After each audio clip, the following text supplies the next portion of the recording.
Alright. Today we're back with another banger, alright? Today we'll be reacting to scary stories animated, alright? Now let's get into it. Alright, we'll do 6 creepy Facebook horror stories animated. Let's get into it. We're doing it 2 in 1, alright? Sometimes you just need money fast. Oh, this is when. So how was your guys' day? Comments aren't working. so yeah, bro, don't text me on Instagram. My Instagram will be in the description or whatever. All right, now that we're here. So first of all, I have to apologize for my English because it's not my first language. But this is definitely one of the scariest and most horrible things I've ever heard. A few years ago, we had this big incident here in the Philippines involving Facebook. This guy's wife was over in Canada for her job, and she got into an argument with the husband via Facebook. I think he wanted her to come home to Quezon early because he missed her or something. And she refuses because her contract isn't finished yet. I'm guessing the husband was being really nasty and unreasonable because for some reason the wife stops replying to his messages altogether. Why you looking like you about to punch yourself? Together. One whose picture the media showed a lot in the days after the incident. She was so cute, and it breaks my heart that anything happened to her. But it also makes my blood go cold that anyone could lay a finger on her, especially the girl's own father. Because in response to his wife ignoring him on Facebook, maybe even threatening to leave him, he actually kills their daughter. He stabbed her in the neck and chest, then took pictures of the body and uploaded them to Facebook while tagging his wife in the pictures. What he got in his hand? Imagine how horrific that must have been. Whoa, To get a notification on your messed up. phone or laptop or whatever device, seeing He stabbed the lady. Picture, he stabbed the only to then little see kid. it was your own dead child. He killed the little kid and tagged the mom. The kid's dad. The one other person in the world whose one And that's job above all else is to protect them. That happened.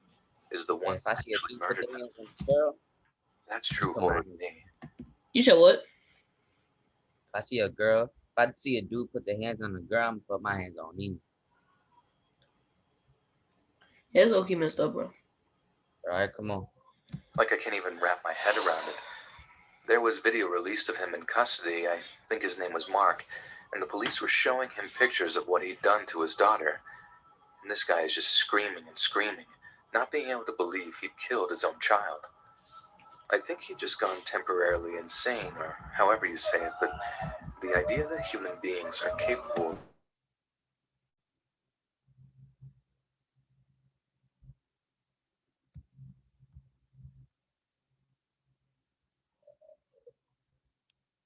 Yo, unmute yourself. We can't hear the thing if you mute yourself.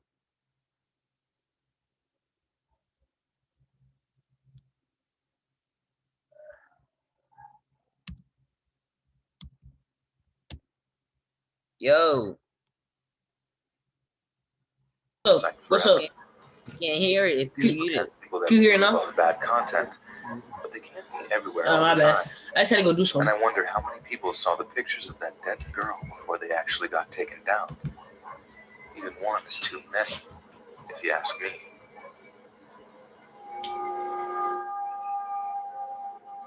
You still here, bro? Oh, it looks like you were frozen. Sometimes Facebook just seems On the party and they didn't invite me? What? they have this weird ability to help things big trauma to the point where someone gets hurt. A really good example of this is what happened back in 2012 in the town I live in here in Holland.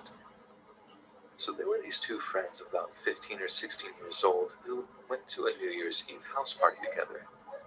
They ended up getting pretty drunk and having an argument because one of the girls was making out with guys. Her friend didn't like it. So the next day, one friend basically calls Bro, the can you other hear the little a kid sleaze on screaming in the back, Facebook. bro? So the friend who got called sleazy You can't? complained to one of the guys she'd been making out with at the party, who said that if she wanted to, he could teach the judgmental friend a lesson. I think it says a lot about how Hey, give me a petty, second. I'll be right spiteful back. teenage girls can be to each other, but the girl who got accused of being sleazy says yes to this, that she wanted her friend to Alright, or whatever. Alright, come on. alright, what's up? Who agrees to actually go over to this girl's house and beat her up or something. Yeah, actual violence because of a few comments on creepy Facebook. Only he doesn't just slap her around or whatever. He takes a knife over to the girl's house, rings on her door, then stabs her repeatedly with it. Yeah, she survived. She died. Dad appears to try and She's defend just her, standing there. but then stabs him too. Eating, they eating them. Later, They eating them. it was a huge Bro, they was both eating them. The girls eating them too. She like, I eat them. I eat them. Like, Bad little. She wanted attention. Be like, I eat those. I eat those. The two How do you kids get? organized How you get out of jail? He was just in jail. No, he's in jail right now. and it was only 2 years. I know the I problem know. Oh, right. This is the other person. is not in jail, but that didn't work in the end. He got a bunker man. Basically got off super lightly with the Jim Boy, bro. Murder. He murdered somebody. folded over Facebook. That was the hardest part to swallow. The old dude got a bunk mate, bro. Chris and the whole Wait, he thing did it on Facebook, like live or something. was like a thing, which basically just meant I don't know, but then people must have some strength in them because they was eating them. They was like, Facebook. Honestly, there's no doubt that if I don't know how you get down. Bro, should I go Instagram live after this? Wait, we got one more video to go. We still have like 30 minutes, bro. And then we gotta edit. Yeah, don't say you making a video. Just make it as a surprise. Be like a banger reaction. Go check it out. You heard me?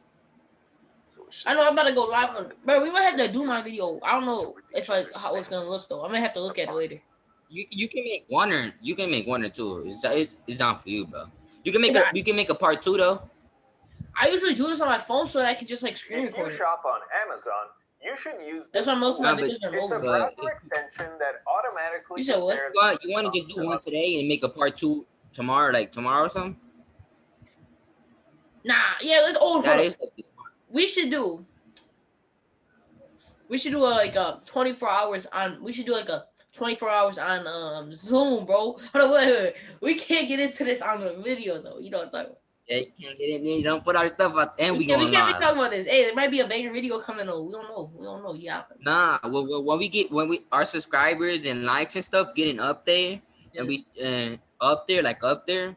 You still recording, When right? we get like 100 subscribers and stuff. Hey, we bro, should go should I to, pause like, the? Hey, bro, should I pause we should go to the? the Should store. I pause the recording, bro? Because you know I'm still recording, right? Yeah. Pause. Let me pause this real quick. I'll be right back. Give me a second. All right, that was kind of that's a couple years, but you know what I'm talking. That was do kind of that. funny. I can't do a couple years, bro. Can't do that. I can't do that, bro. But all right, come on. I'm kind of weird about social media these days. I used to be really into Facebook when I first moved to college. It kept me in touch. And it was when I first moved to college. It kept me in touch with family and friends back home, and it was a nice feeling, like I wasn't so far away from them. Building up a collection of photos, checking into places, sharing every little detail of my life so that everyone could see how great I was doing. My entire world was online for all to see. And because I'm dumb, I was pretty liberal about my privacy setting too. So one day I get this message request from someone that I'd never heard of before. It just said, "Hey." I checked their profile to see if they were in the same class as me or something, but it turned out we had no mutuals. They lived on the other side of the country. So as you can imagine, I'm pretty confused as to why they're messaging me, but I'm also curious. So I just reply, "Hey man, do we know each other?" I don't know what I was expecting him to say when I saw that he was typing a reply. And I remember thinking that maybe he was looking for someone with the same name as me or something. But then his response pops up, and all it said was, "I'm going to kill you," with the cowboy emoji on the end. I stared at the message for a few seconds, not scared at all, just like, what? I mean, the cowboy emoji was what made me take another look at this dude's profile. Jose, you know what we should do, Seeing a bro? bunch more pictures of him shooting. We should make an animated. We should start making animations. I got app on my That phone. was at least a little intimidating. You said what? Text me it. We're recording. It don't matter, bro. Hey, this is. I mean, it's not. It might not happen though. It might not. I don't know. So they can hear. Okay. Well, we should start animation, bro. Like intro animations, bro. But what got me My were friend. all these rants Oh, that he hold on. posted. Speaking of animation, my friend has He wants to talk to you so that he can make your animation for your intro on your YouTube channel. All right. So I'm gonna text you later on Instagram. About how much life sucked, how unfair things were, and how he'd love to take it out on someone who deserved it. And then the videos that were unplayable because they'd been removed by Facebook admins, but still had captions like, "That chainsaw goes through his neck like butter," and a crying, laughing face emoji. That's when I started to worry. It didn't seem like this guy was just having fun, playing a prank on a stranger by trying to scare them. He seemed legit crazy and seriously angry. That nutcase could have been studying every one of my statuses, picture posts, and check-ins for weeks before he decided to message me. He could have screenshotted all of my stuff too, so it didn't matter if I blocked him or not. He had my name, my school, where I hung out, the names of my family and friends, everything. I thought maybe I was just making a big deal out of nothing at the time, but later on I could barely sleep thinking about it. How horrifying a thought it was that he could have been driving across the country as I lay there in bed, having just picked a person at random to kill and being crazy or angry enough to actually do it. You can call me paranoid all you like, but I just couldn't get this guy out of my head. Like the idea of him hunting me down or whatever was unnerving enough. I mean, he had enough info on me to be able to ambush me at a dozen different places that I just couldn't avoid because they were school or grocery shopping or just my dorm. But what had me freaked out is that creep might have been able to learn so much about me, and I was dumb or vain enough to let it happen in the first place. I knew the internet was full of crazies. I just didn't expect it to reach and touch me in the way that it did. If I didn't make it clear already, I did actually block the guy, but some weird grim curiosity had me unblocking his account one day so I could sort of check up on him and make sure he wasn't about to do something too nuts.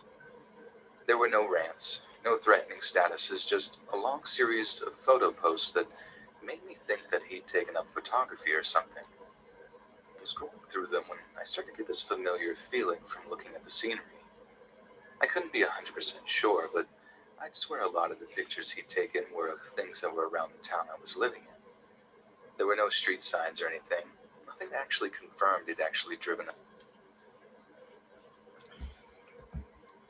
So, like I said, how was your guys' day? Okay, time over. Let's get back into them.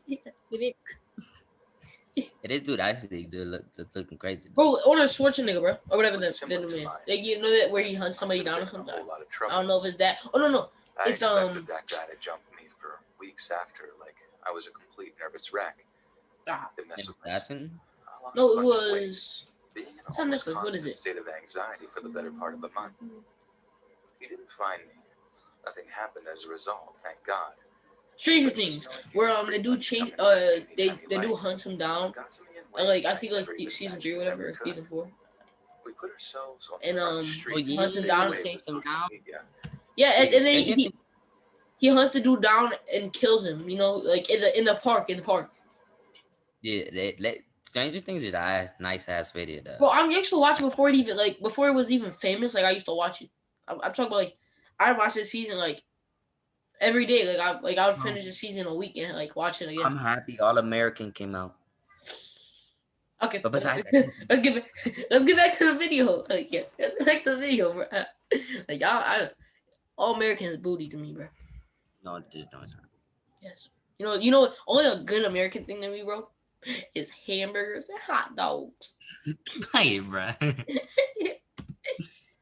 it could literally be anyone out there just lurking on our profiles.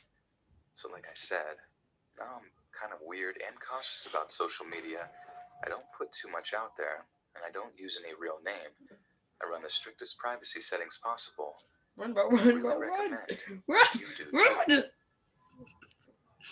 Bro, is this Among Us? Hold up. Is this Among Us? He hit him with the tomato. I get it.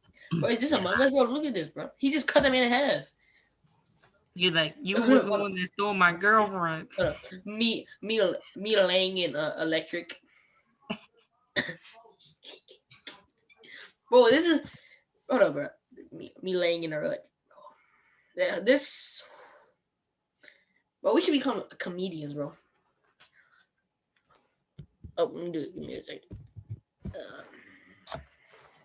I like dark skins just a little bit.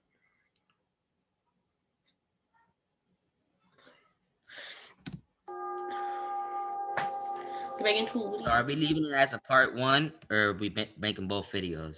I was gonna do this video and then wait. Called Hold up. City down here. Yeah, we're gonna do this video and then we'll make a.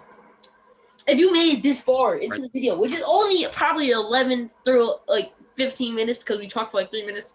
So like, if you made this far into the video, like, subscribe, turn on post notifications, and share. And once you do that, hit me up on Instagram or I'll just see. All right, and you get a part 2. And that's a challenge. We'll give y'all 5. All right, I'll give you guys. Actually, let's be generous. I'll give you 10 seconds to hit the like button and subscribe. And turn on post notifications if you would, please. All right, 10, 9, 8, 11, 6, 5, 4, 3, 2, 1. All right. If you didn't do it at the end of the video, because I'll do it again at the end of the video. All right. Just keep watching. Bro. Let's get me to at least 100 by like my birthday. Let's get me to 100 by my birthday. All right. Birthday's on the 5th. All right, next week. Sure, you got 5 days. You got 5 days. 5 days. We'll get to 100.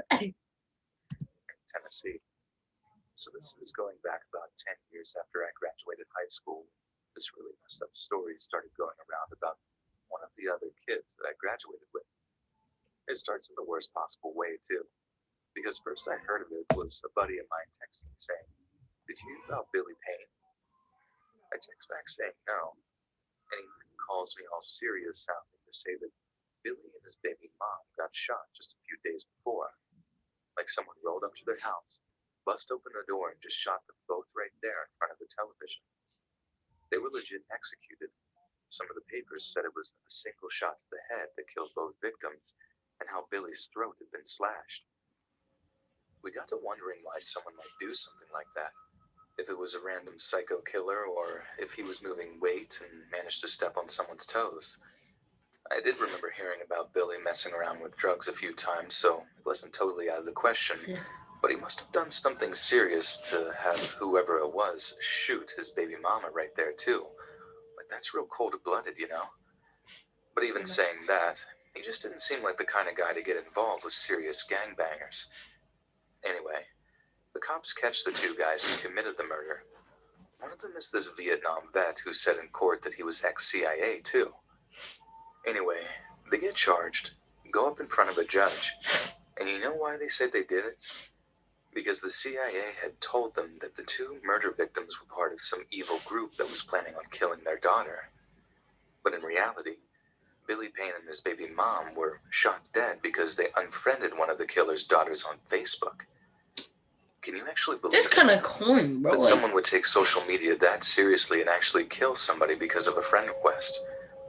I mean, I didn't. I was convinced that there was more to it than that. And as much as it made me feel like a gorehound, I stayed interested in the trial to find out why they'd done something so horrendous. Like, the cops found Billy's baby alive in his mom's arms. Poor kid is going to grow up without a mother and a father. But then, yeah, that's the only reason or motive established, and the prosecutor brings up Facebook messages detailing intense arguments between Billy, his girlfriend, and the girl who got unfriended. They'd argue about it back and forth for hours with some pretty harsh language exchange too. And then the girl says that she's going to tell her dad. I don't know if the girl just didn't expect her dad to actually go kill them, or that she knew he'd overreact. But if it's the latter, then she has blood on her hands too, as far as I'm concerned. It's messed up, the bro. way she told her dad too. Fall and all that, bro. She just didn't tell him direct. She invented some fakes. You said what? Over a follow. That's childish. That's childish. That's childish. Childish, bro. Like, I lose followers like every day, but I also have like 200 plus people that want to follow me. So, CIA agent that got in touch with her dad over Facebook to tell them all this messed up stuff about how their daughter was in grave danger. I suppose it just scares me that people could take something like Facebook that seriously. But it's obvious that some people out there put so much belief in social media that they're willing to kill over perceived insults or whatever. And that's why I keep my social media presence pretty small these days. Aside from all the ratchety drama that goes on in our timelines every so often, it's just not a healthy place for some people. And it kind of blows my mind that Facebook could be the reason that anyone got shot. Over a follow request, friend request, whatever. That's sad, bro. That's sad, bro. Raid is a free-to-play action RPG for both PC and mobile. There are over 500. It's gonna be a little bit. On the morning of April 12, 2018, 27-year-old Renita Williams of Shreveport, Louisiana, was at home minding her own business. She lived at home with her mother, Anita, and had just broken up with her long-term boyfriend, Jonathan Robinson. Like many relationships, the breakup had been a messy one, and a great deal of drama had unfolded on social media websites, mainly the most popular of them. Why do people take everything to social media, though? Apparently, Jonathan had moved on rather quickly from Renita and had recently started dating a woman from Houston, Texas named Sharika Taylor. And although it's not entirely clear what the ins and outs of the social media drama were, there had definitely been some exchange between the two women that had seriously enraged Jonathan Robinson. As foolish as it often is, men sometimes attempt to defend the honor of the women in their lives, but no one could have expected Jonathan to take such extreme measures in what amounted to little more than an exchange of harsh words. Because before Jonathan pulled up to Renita's place on the morning of April 12th, You said what? he had just stripped. You said what? He went from happy to unhappy really quick. That's just how marriage works, bro. Or girlfriend, boyfriend, I don't know. I've been single for like 4 years, so it don't matter to me. Play that. Aunt's house to retrieve something he'd previously hidden in the basement of her home, a high-caliber, semi-automatic rifle. He was so delirious with anger that he didn't even bother to turn off the engine of the vehicle he'd driven up in. He simply grabbed the rifle from the passenger seat, toward the house, and started shooting. It seems those first few shots were merely to terrify those in the home, because no one was actually hurt during the first few minutes of the attack. Whilst her mother and younger brother escaped from the rear of the home, Jonathan quickly located a terrified Renita, who believed she was about to be immediately executed. But apparently her ex-boyfriend had other plans for her first. Keeping her at gunpoint, he told her to grab her cell phone and begin a Facebook Live broadcast. At first, Renita had no idea why she would need to do something like that, but all slowly became clear when Jonathan began to demand she apologize to Taylor, his new girlfriend. In a terrifying public display of humiliation, Jonathan could be seen pointing the barrel of his rifle at the mother of three's head while he made her apologize over and over again for the perceived offense. She was terrified, voice quivering as she complied. Meanwhile, Renita's mother was hiding in the backyard, having had the foresight to grab her cell phone before fleeing from the gunshots.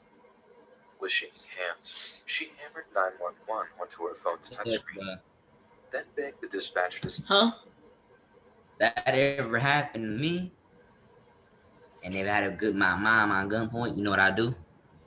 Beat somebody in? I'm knocking nigga the fuck out. Have you ever seen the movie Machete? 100%, bro. 100%. I agree with you, bro. I know. Bro, the only guns I'm gonna be pointing, bro, hey, them Nerf guns. No. Or maybe not.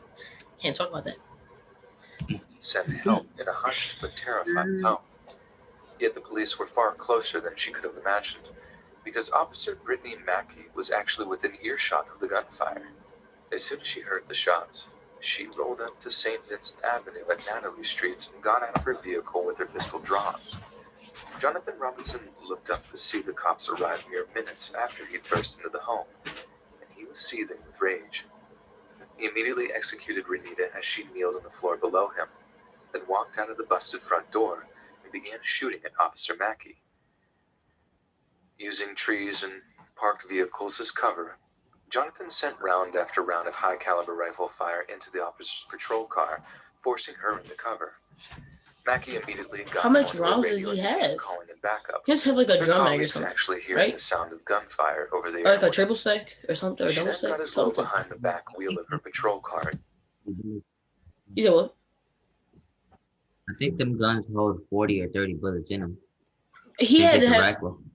I don't know. It doesn't. I don't know. It could be like an AK or Draco, something like that. You should know something like an AR pistol, some small stuff. Where she possibly You're could. right. But, all right, come on. Wait for swift reinforcements. Just 2 minutes later, that backup arrived in the form of Corporals Joshua Pettigrew and Greg Walker. They screeched up the street, coming to a stop just short of Officer Mackey's patrol car.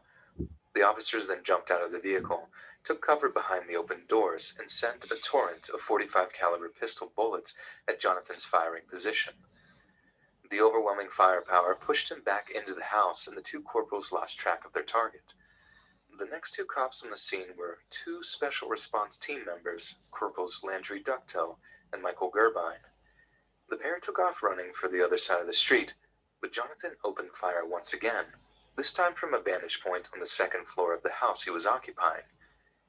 The air around them cracked and whizzed with .7.62 bullets, ricocheting off the concrete as they narrowly missed their targets.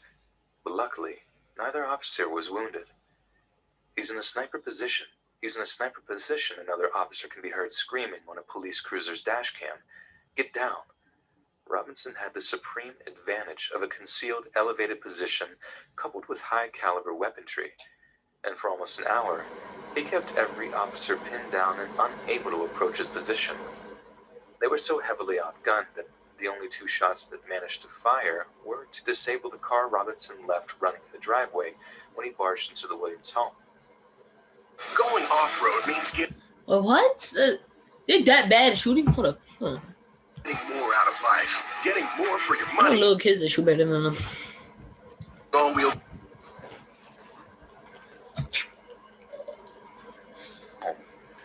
Plus, the police had no idea where he was even shooting from and couldn't risk civilian casualties by peppering the entire home with bullets. The officers pinned down at the scene, waiting for a full special response team to arrive seemed like an eternity. Eventually, a full police SWAT team was pushing up towards the house, preparing to breach and clear the entire structure to locate and eliminate the active shooter. Yet just as the team was cleared to breach, Jonathan indicates to those on the scene that he wished to surrender. They hesitated and fell right into his trap. He opened fire on them first and sent a bullet smashing through SRT operative Robert Entrikin's right wrist. "I've been hit," Entrikin cried over his radio. "Officer hit." Another torrent of bullets are exchanged for a few moments before a sudden lull in the volume of fire. Then, to the surprise of the attending officers, Jonathan appeared to walk out of the busted front door again. Only this time, he was unarmed, and he proceeded to lie down on the front lawn. I would just shot him to because he show did surrender. this. I don't care. The SRT rushed in, putting cuffs on the shooter before dragging him away. Renita's mother and brother are led away from the scene safely, but heartbreakingly, Open fire! wounds before the EMTs could get to her. At his murder trial, Jonathan Robinson pled guilty to first-degree murder and admitted to investigators that he fired on police officers because he wanted to die. He narrowly escaped the death penalty by agreeing to a plea deal presented to him by prosecutors and was later sentenced to life in prison. 100 years ago, a person would have to drag another into a busy street to perform a public execution. But nowadays, all it takes is a few button clicks on a cell phone to have all your family and friends watching as you're executed in cold blood by some deranged killer. And such incidents can happen so fast that there's simply no way of preemptively or actively censoring them, no matter how hard Facebook might try. As long as there's a technology available that allows us to share all the intimate details of our lives, humanity seems to relish in sharing not just the good and positive, but also the darker, more terrifying things too.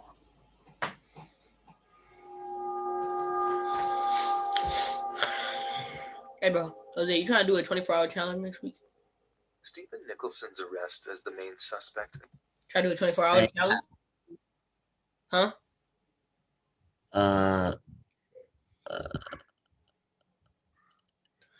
24-hour challenge?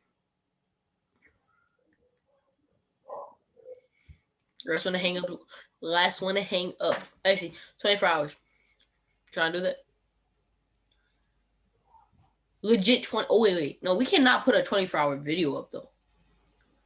Look.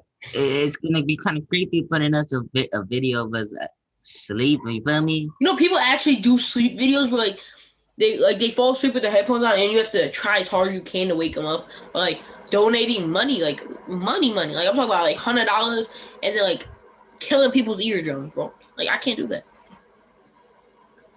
I watched this YouTuber. He did this for 10 minutes. He was only asleep for 10 minutes. And then Yeah, cause look, people every donate time, like at least almost 3,000, like almost 4,000, something like that. And no, look, it's cause when you about to like sleep or when it's nighttime, you can hear everything like clear, clear. hey, you know, you wake up in like the middle of the night, you hear that carpet commercial. I can't do that, bro. You just wake up at like 12 o'clock at night, and you just hear like the carpet commercial where the dude's pushing on the carpet. Hey, I ain't the only one when I heard a commercial come on and it woke me up and smacked the computer. I was like, oh, where did I break it?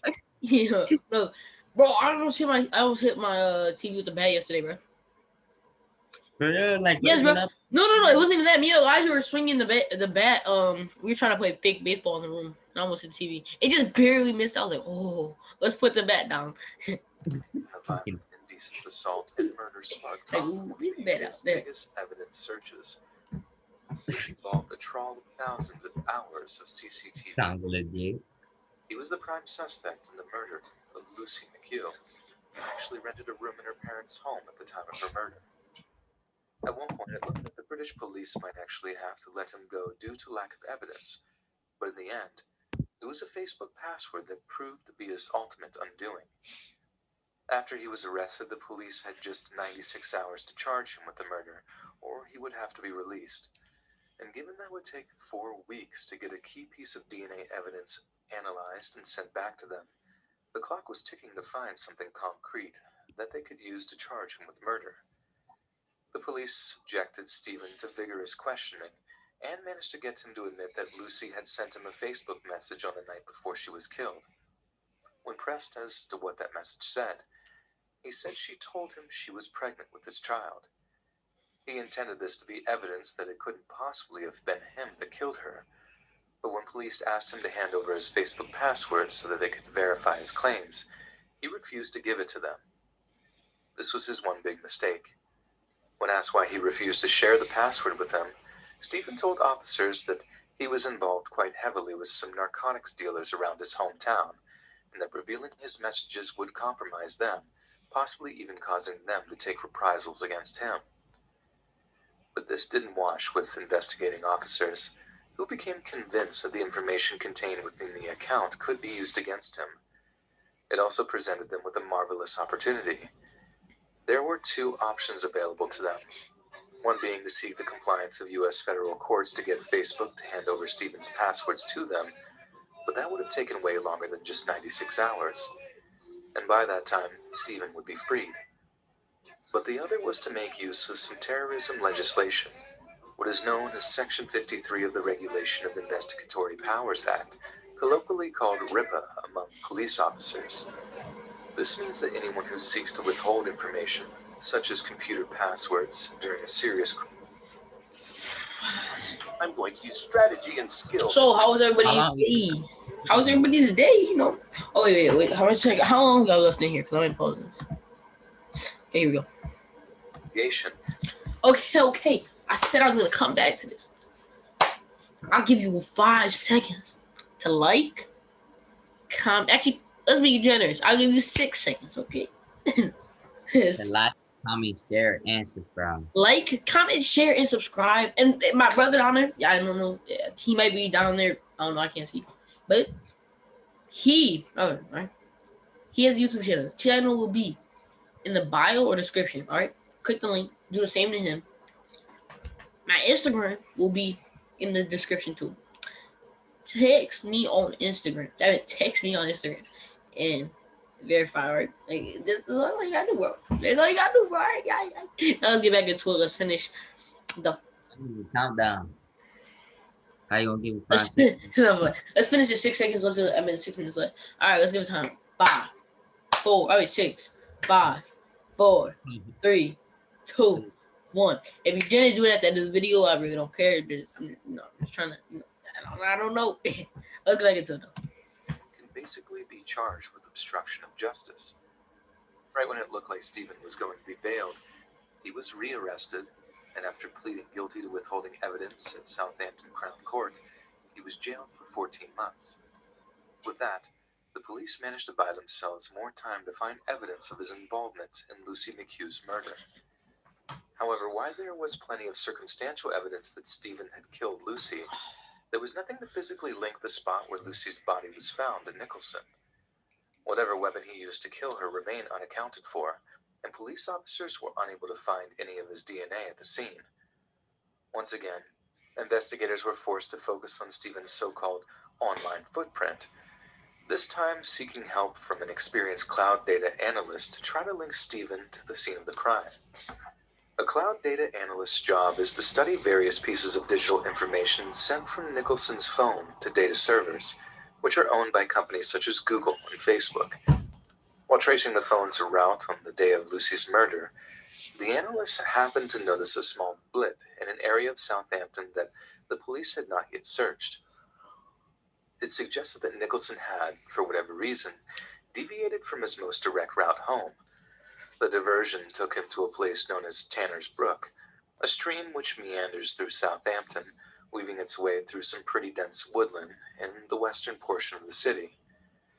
Detective Superintendent Paul Barton later said to journalists, "With the help of the analyst, what we discovered was a slight deviation on his telephone, which didn't match the story he'd given us. You could say it had jumped the mast, so to speak, and therefore put Stephen at the place where we discovered some bloody, discarded clothing. It was a great bit of work from the analyst who pointed it out." The subtle shift in the narrative given by the killer was enough for police to launch one of the largest ever fingertip searches, which involved almost 200 officers from 12 other police forces. By that point, it had been 4 weeks since Lucy's dead body was found. But on the first day of the search, police got the exact kind of breakthrough that they had been hoping for. They found a discarded plastic bag containing a blue blood-stained hoodie, along with a number of other items that were described in court as Nicholson's murder kit. The blue hoodie contained Nicholson's DNA, as well as Lucy's blood, with Stephen being thought to have dumped the clothing, some of which had been partially burnt, near the brook after getting changed on his return from the murder scene on July 25th. Prior to the discovery of the clothing, police had no other direct evidence of Nichols' involvement in her killing. They had tested fibers from every blood-stained jacket and Stephen's clothes, which suggested direct contact with the hoodie. That simply wasn't enough to actually charge him with a crime. Homicide detectives had already established that hoodies of the same type were sold to 2 people in the Southampton area, and that one of them was given a present to a man who knew a friend of Stephen's. The DNA evidence was the final nail in the coffin for Nicholson, according to Detective Superintendent Barton. During the course of the investigation, police officers had studied 11,000 hours of CCTV footage, examined over 2,000 pieces of physical evidence, and taken more than 300 written reports. A Herculean amount of work had given them a strong circumstantial case, but in the end, genetic evidence was what the police really needed. Well, this would be a 30-minute video. Who's gonna watch a 30-minute video though? Like, I bet like not a lot of people are gonna watch this. I watch all of it today. Password, the outcome could have been very, very different. The 14-month jail sentence not only bought the police a great deal of time, but it also potentially stopped Stephen from going back to Tanner's Brook to move the evidence he had her? Did he hit her? Yeah. No, he killed her. You remember the guy? They think he killed her, but we still have to pay attention, bro. We still got 2 minutes left, right? Simply astounding that the killer of a child might well be walking the streets right now, if it wasn't for something as simple as a Facebook password. Public prosecutors were eventually granted access to Stephen's Facebook account on the first day of his murder trial, but found that he had deleted most of his messages before he was arrested. As it turned out, it didn't matter in the least bit if Stephen gave them the password. He still wouldn't be able to be charged based on the absence of the messages. Just If do the it. Oh. given There is a keys way. and You password, have to hack into you the would still be free to walk account. the streets. Mm. One of the prosecutors, a Mr. Montague, It's like it's easy to hack into iCloud. You said what? It's like it's easy to hack into iCloud and stuff. Man, you don't need to hack an account. You just what do? You just do your password and everything. I'm talking about like, I think you have to actually hack it or something. I don't know. I'm not a computer person. You know, I'm a car person. I'm a car guy. Okay, don't know nothing about technology. Boom, You see what I said? You see what I said? The yin yang spinning thing on Instagram, bro. Oh yeah. Would you do you want the? It was a supercharger of the turbo, and it said this. It was like this something loud, and then it said yin yang spinning thing. saying that for him, the personal side, the human side, is we have a 13-year-old child that has been murdered under ferocious circumstances. And for me, The comic the police seemed so unwilling to help with our investigation by recovering deleted messages. Facebook said it had worked closely with the investigating officers, Oh, he did hit her. but that Oh my they god. agreed that this legal process can be far too slow. We have actually I figured. Look, I figured. U.S. and UK laws to allow us and All right. directly. It's over. All right. Hey, when you haven't subscribe, share the channel. Phone's charged. Don't I don't know. Just share the channel. Do what you gotta do. You know, life is good. Okay, experience it to the fullest. But the first step of experiencing life is to subscribe to my YouTube channel. Okay. Get us both. Liz. Get us both to It's both to 100. 60 subscribers and 60 likes on our videos. It's at least. Before next month.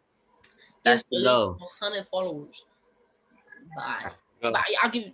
He said next month, but I'll go a little farther. 2 months. I got 2 months. All right, 2 months. All right, 2 months. If you stay tuned, his channel, my brother's channel, will be in the description. Go follow him. Go check him out. You know, he dropping bangers. I think they're bangers. I'm helping him out. You know, my editing skills are straight. Booty cheeks. I'm trying to work on my edits a lot because I guess I'm not a technology person. But it's over and peace out. Wait. Peace out. Oh, I didn't end it. Hold on. Let's go. Can we do this again? Alright, peace out. Peace out. Did it stop? No, it didn't stop.